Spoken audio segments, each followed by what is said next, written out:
Family ya mlogo sempija. Nene. Yavude mu nga wa mine still was now the vice what? Yes, it's not there. Ena na question. Hey. Yeah,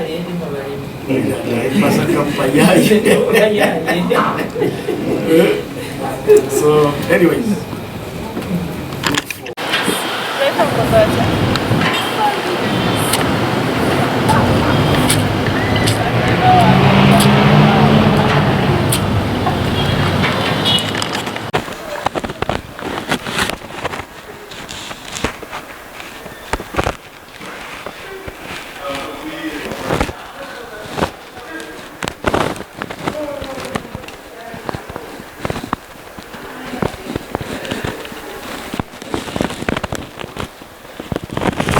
Nonya era a police tenonya siri ku muyigo gonna era nga bamondaba nva wa Right Honourable Speaker of Parliament omukyalo omulungi mama waffe Anita Mong era omukyalo yawangudde ekifo kya second national vice chairperson twakkaanya nti bwe tuva mu bululu obwa SEC ate tugenda mu kukola ground kuba mukimanyi bulungi nti nali frontliner mu kalulu ka maama era ne tuwangula akalulu nga strategy eriwo nti olumaliriza bwe tuti ate tudde mu kuweereza abantu okulaba biki ebyetaaga okutereeza Masaka biki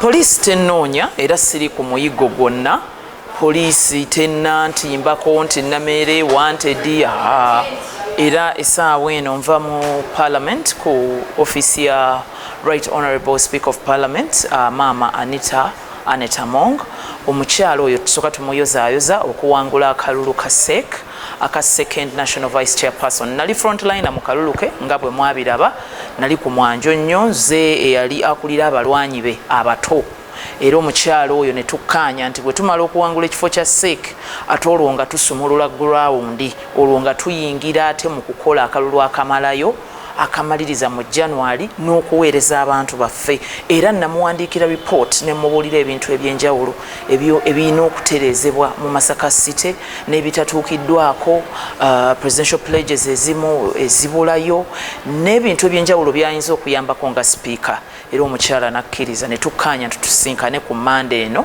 esoose okuva lwe twava mu SEC era gye tubadde mu kafubo kamaze essaawa nga 2 ne twogera ebintu ebyenjawulo abantu baffe abamu babadde yeetaaga okubuuzaako Masaka okwongera okutegeera ddala ekiri ku ground nabo n'abakubira ku busimu era buli kimu kitambudde bulungi essaawa yonna tumusuubira okujja mu Masaka City okwongera okutereeza embeera y'abantu baffe kubanga Nameere mukimanyi bulungi nti nze obukulembeze bwange ntunuulira buweereza ntunuulira muntu wa bulijjo twongedde tutya okumukwatirako ntunuulira Masaka City efunye etya omugabo gwayo mu gavumenti ya Uganda n'olwekyo nze ntambuza mirimu gyange ndi flag bearer buli lukya nyongera kulaba nti ngattako ejjinja ku ki ekiyinza okuwanguza flag eyo ne tugijjayo mu kalulu akawamu kuba abalonzi bantuma kimu wiini ebisigadde tebaagala kumanya kuba wabaddewo ebintu bingi mu ggango full figure nawuliddeko nti baamukubye nendaba ne ku butambi era nempulira nti ate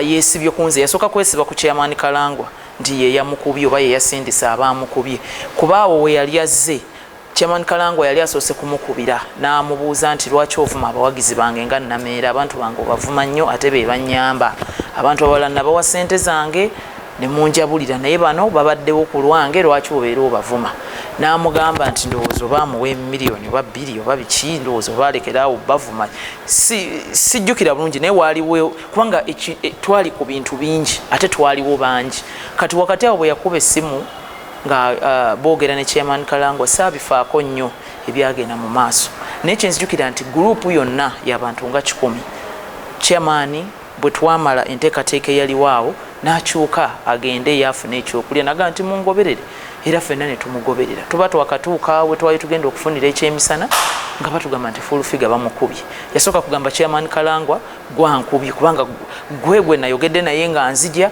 n'amala nagamba awo yateekwa kuba Nameere n'agattagattako ebintu ebirala naye ekyavudde mu bantu nammwe mwakyerabiddeko public court ensalawo y'abantu ku full figure emulaga nti essaawa eno obudde alina kubumalira nnyo ku kwetereeza si kukulippira Nameere oba omuntu omulala yenna kuba amazima ga Katonda mu ggulu mwalabye eggwanga ndowooza ekintu kyokka ekyali kigasa Abannayuganda bwe kityo gwali mupiira naye ku kukuba kwa full figure abantu bonna abalokola abakatuliki abasiraamu abato abakulu abakadde abavubuka abazungu abatali bazungu regions zonna mu ggwanga nga buli muntu agamba omuntu oyo abadde asusse kisinga okwasa ennaku nti tufunye reports nyingi nti ate abantu babadde baloopa mu makooti ku poliisi nga baloopa omuntu ono nakanguubi full figure ne batafuna bwenkanya kigambibwa nti amanyi n'okusanga bakomplainant ku zi poliisi n'abayisaamu n'empi n'abavumaavuma n'abapoliisi n'abavuma n'abalekaawo abapoliisi abakankubira essimu bali mu 15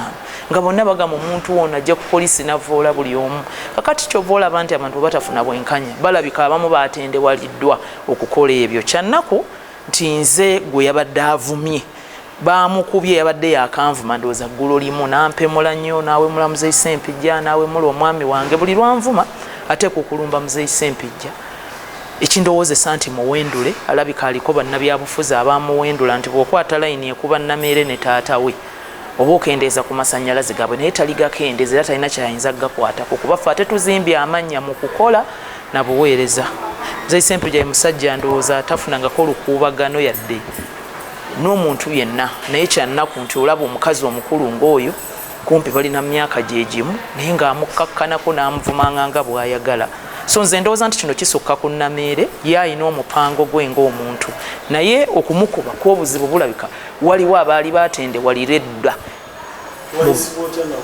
mu bamuloopa ndowooza mwe mwavudde abamukubye oba si ekyo mu baana bennyini abawagizi kuba abadde nga ajja ssente ndowooza mu nkambi endala n'alyayo mbw ate nadda neene ewa chairman Kalangwa nze bya ssente zaabwe sibimanyi nnyo nze ndi mukyala wa ground nze nsinga kutegeera tutaddewo tutya vibe tukunze tutya abalonzi nze byensinga okumanya kati ebyengabana ya ssente zaabwe ani yagabana ani ataagabana nayeekyusa ebyo saabigoberedde nnyo bakutte akaloboozi aka AI ne bakatuuza mu vidiyo eyo nti ddoboozi lyange naye ng'eddoboozi era oliwulira likubagana waliwo we lituuka ne lisirika ebintu ebyo bazze babikola maama ono right honorable speaker Annette Among mwawulira awo jojuzi tuza mwezi nga gumu omuntu yafulumya audio ng'etiisa nnyo ng'ekanga nnyo ng'erimu ebintu ebiri so sensitive ne ku security y'eggwanga ebintu ebisasamaza eggwanga ng'agamba nti omukyala ye yabyogedde bagenda okunoonyereza ng'oli yakwata AI n'akola fojale ye n'atuuzaamu eddoboozi ly'omukyala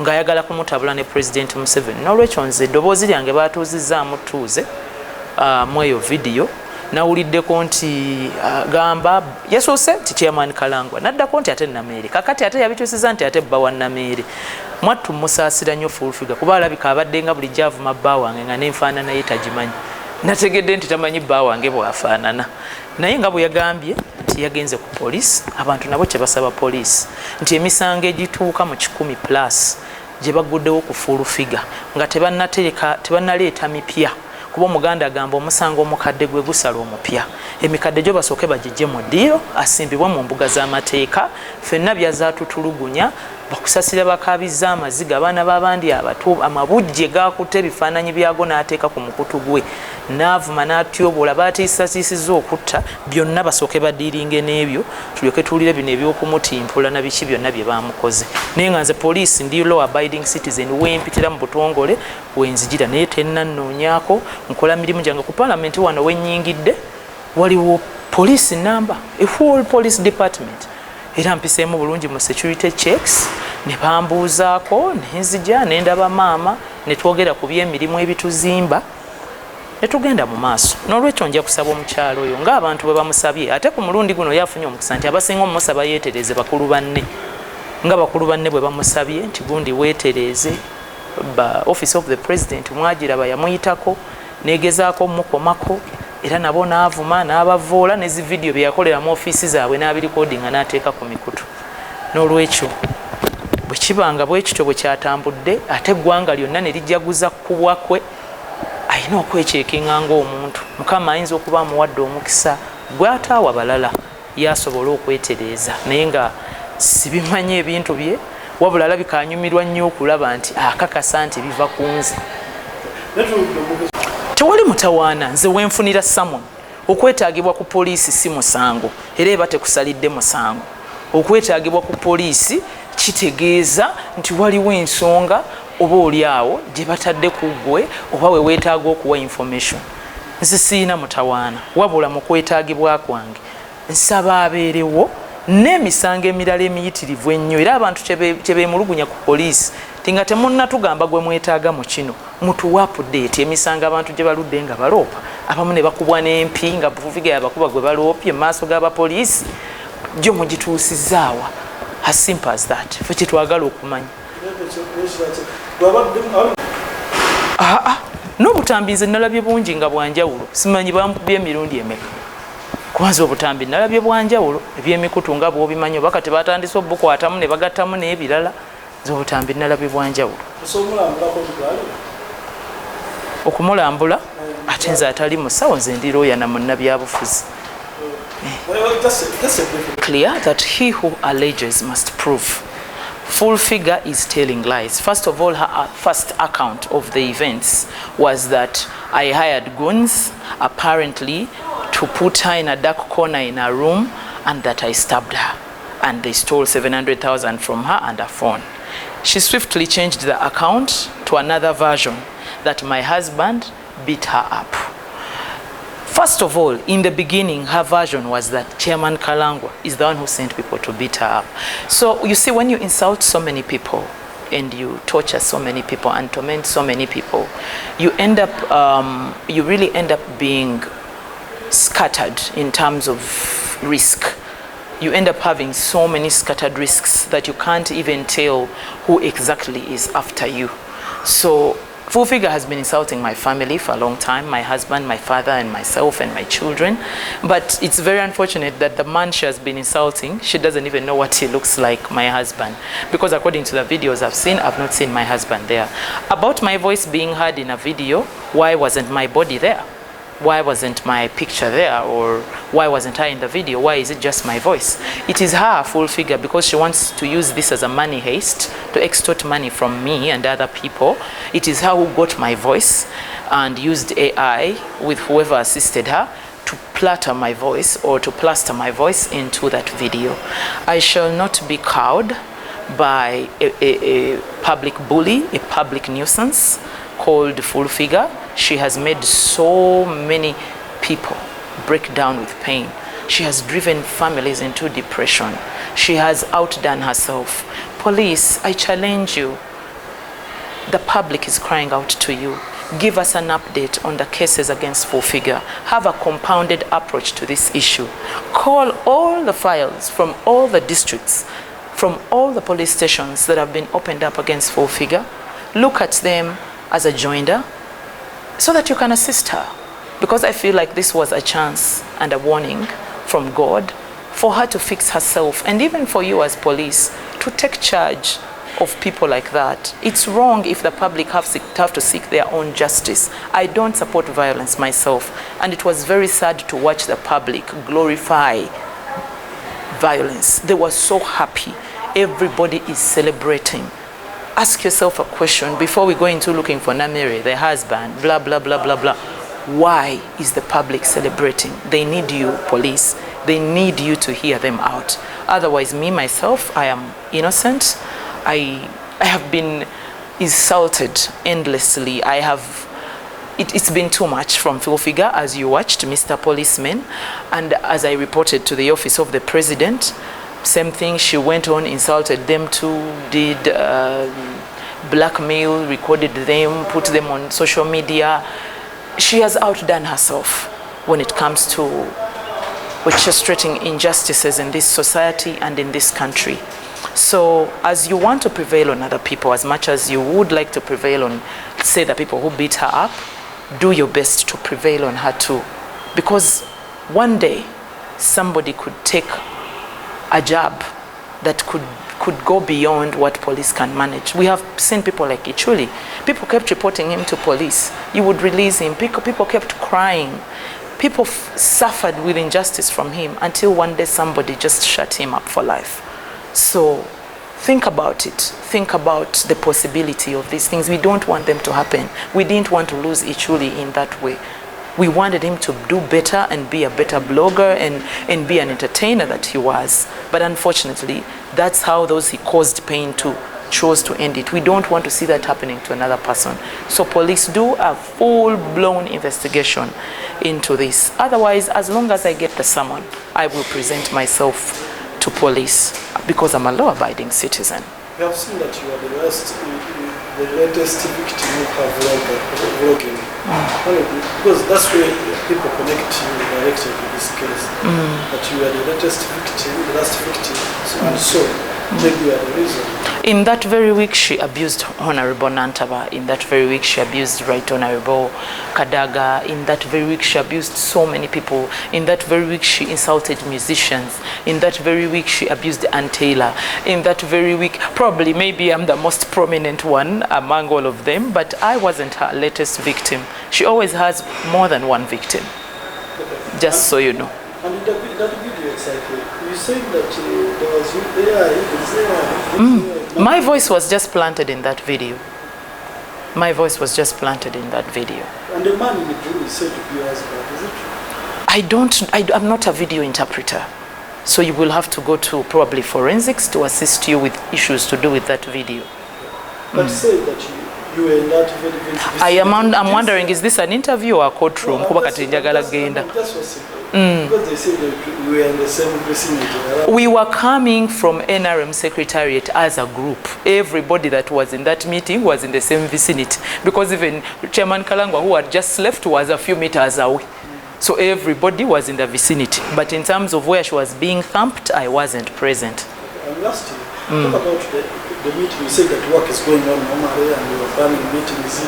I wanted to because that's where we started. Asibisenga byewambuuziza n'otanziza mu jjejjere mwena mwagala kuba ba tiktoker simanyi lwaki.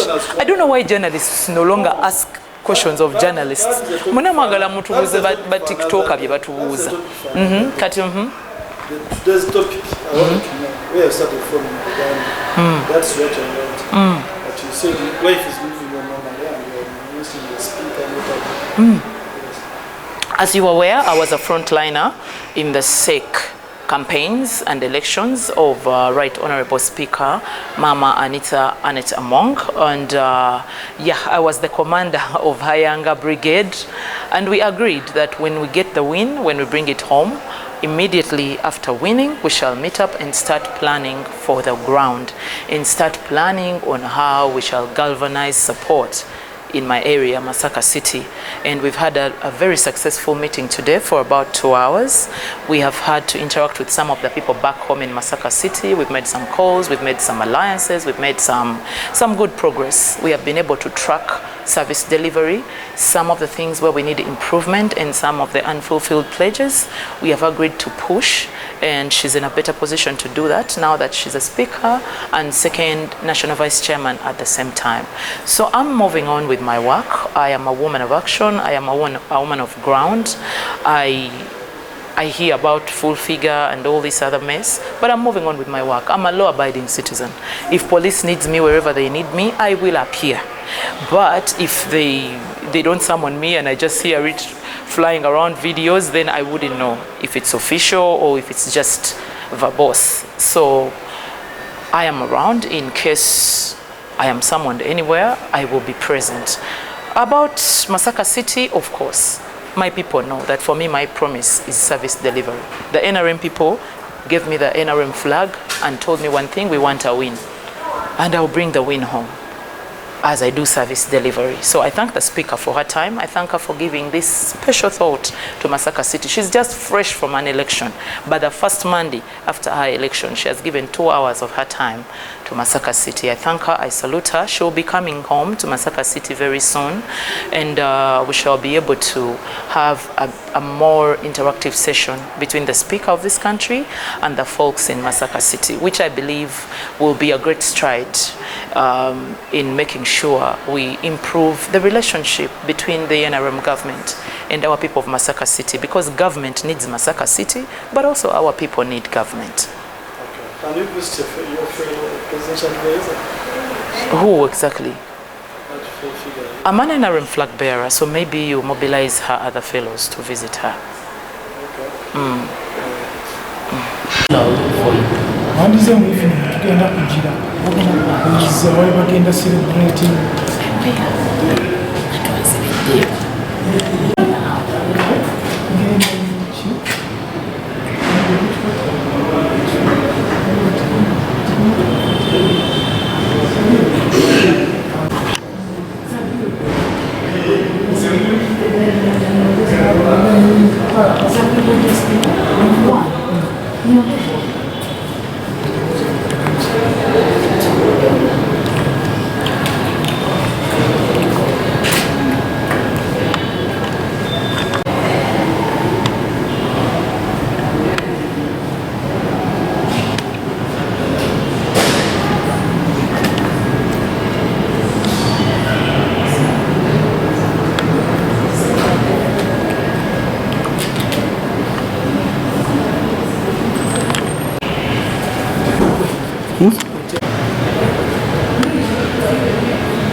okateeka mu maaso wano nga tebakalawo The people of Masaka ready to bring you to parliament. Yeah, I saw the bill going. Very big. It's a The big- roundabout. Oh yes.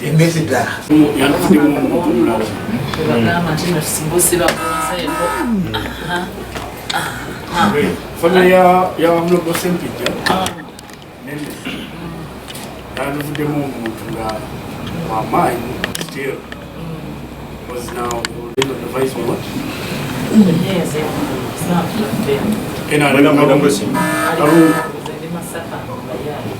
Hey.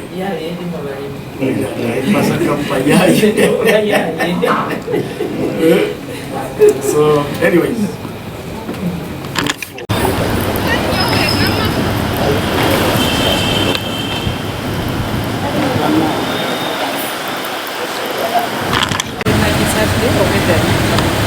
Muri ku party